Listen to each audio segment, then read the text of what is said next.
مجمع الأندلس التعليمي، تعلم عصري ملهم بهوية وطنية وقيم إسلامية.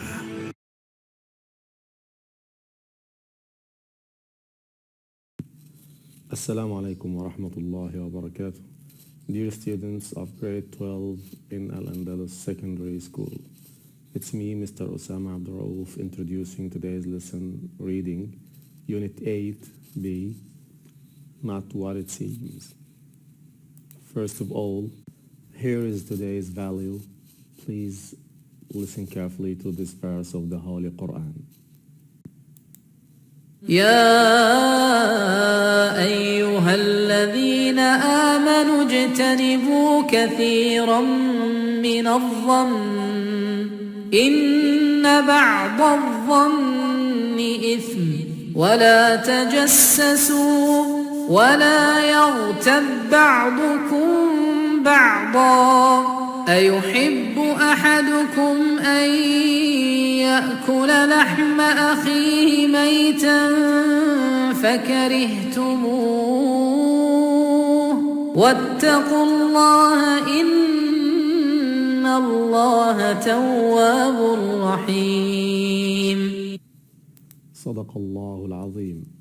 Now it's time to start our lesson for today, and as usual, here are the objectives. Objective number 1.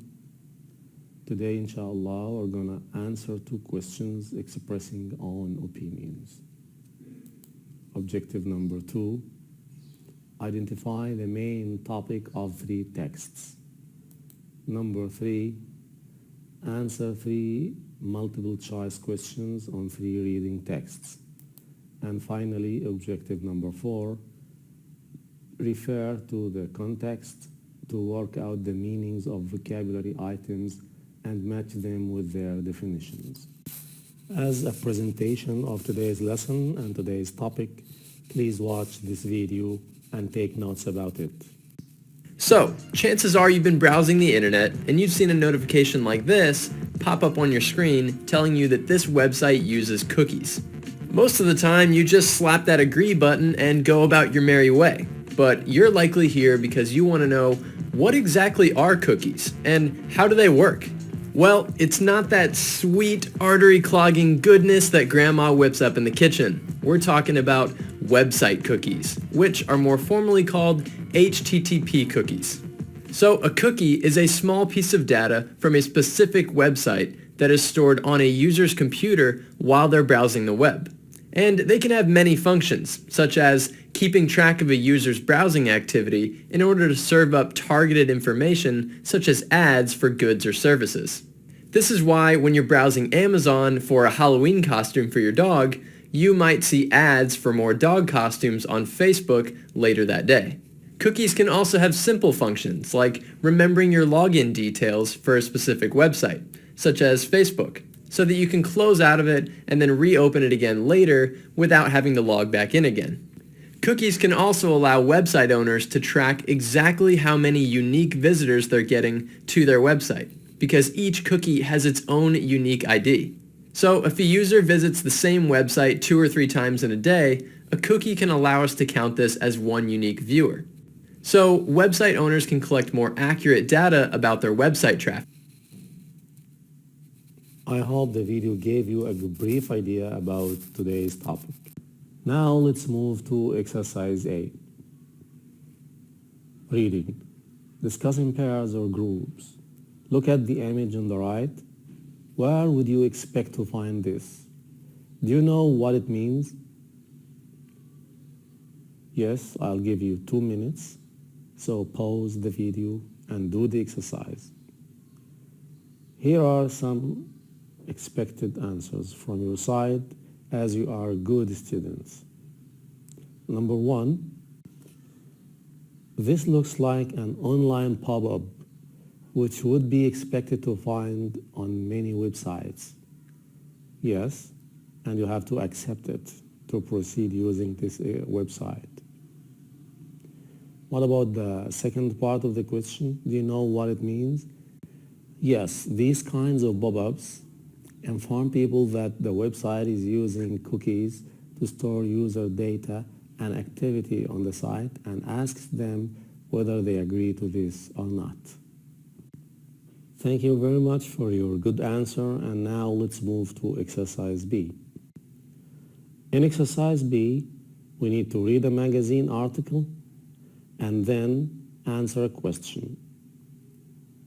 Read the magazine article quickly. What are the 3 short texts about? Again, I'll give you time to pause the video, read the 3 texts, and answer the question. Here are the answers. By having a thorough look at the 3 parts of this article, we knew that the overall theme is the issue of data collection by online services and its impact on the internet users. More specifically, the first text is by an online retailer explaining why they collect customer data. But what about the second one? The second text is by a privacy lawyer exposing some of the dangers of allowing websites to collect our data. And finally, the third text is by an internet user questioning the pros and cons of giving personal data to websites. Now let's move to exercise C. Read again and answer the questions. Choose A, B, C, or D. We have here 3 questions and we have 4 choices. You need to read carefully and then choose the right ones.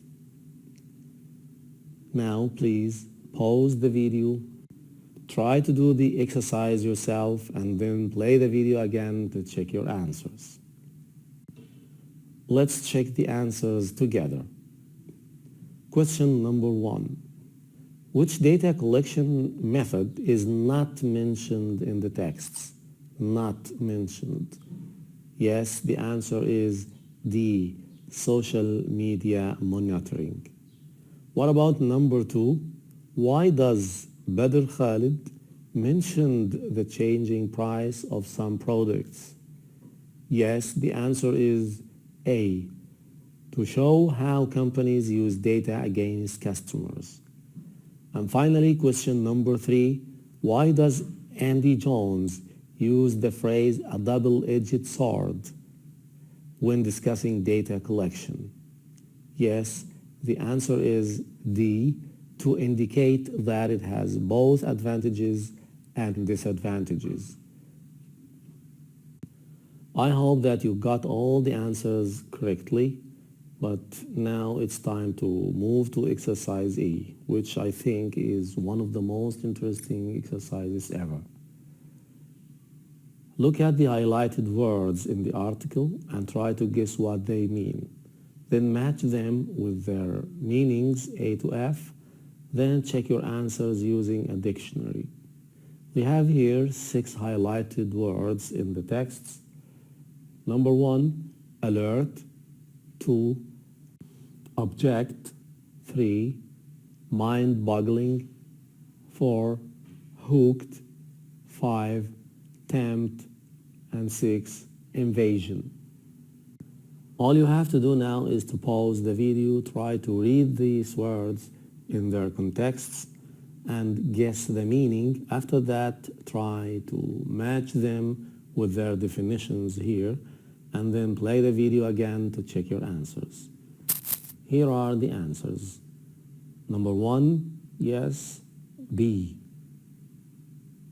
alert means to make somebody aware of something. Object, yes. D, to make it clear that you do not like or agree with a plan, idea, way of doing something, etc. 3, mind-boggling, yes. E, difficult to fully comprehend something because it's very extreme or causes astonishment. Number 4, hooked, yes. A, continuing to do an activity because you take pleasure in it and cannot stop it. Number 5, tempt, yes, if. To cause somebody to desire something, such as food, a job offer, etc., because it looks or sounds appealing. And finally, number 6 is C, yes, an action which affects somebody or something in an undesirable way. Invasion, يعني غزو. I hope today's lesson was helpful to you and it gave you the chance to practice reading and answering questions about it. Now let's move to your homework. Your homework will be on your workbooks, page 91. You have to do exercise A. Thank you very much for your attention. See you. مجمع الأندلس التعليمي، تعلم عصري ملهم بهوية وطنية وقيم إسلامية.